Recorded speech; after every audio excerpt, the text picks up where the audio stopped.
Maraknya kasus tindak kekerasan seksual yang terjadi di dunia pendidikan di Provinsi Gorontalo dinilai justru tidak sebanding dengan proses penyelesaian yang maksimal. Fenomena ini pun kini telah menjadi atensi dan keprihatinan serta menjadi sorotan langsung oleh Komnas HAM Republik Indonesia.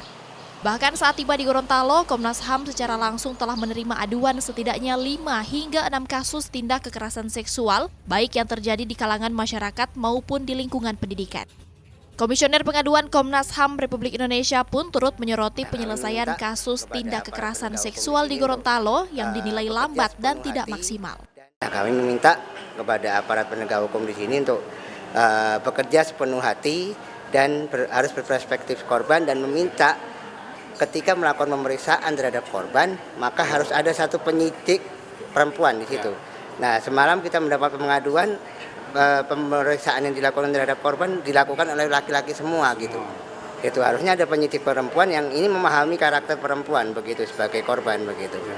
Ada kelambanan penanganan dari Polda, Polres, Polsek terkait kekerasan seksual dan kemudian juga yang kita temukan ada persekusi terhadap korban begitu.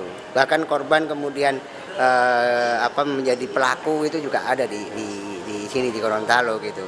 Ini yang sangat memprihatinkan. Artinya keadilan bagi korban kekerasan seksual ini harus benar-benar ditegakkan seadil-adilnya karena mereka akan mengalami trauma yang berkepanjangan begitu.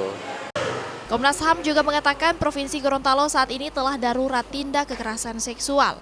Komnas HAM meminta agar para penegak hukum di Gorontalo dapat bekerja dengan sepenuh hati dan memperhatikan kondisi korban tindak kekerasan seksual. Pemerintah daerah Provinsi Gorontalo pun diharapkan dengan menseriusi maraknya kasus kekerasan seksual yang terjadi di Gorontalo dengan membuat kebijakan maupun peraturan daerah guna menekan angka kekerasan seksual. Kris Kamisma, Kompas TV, Gorontalo.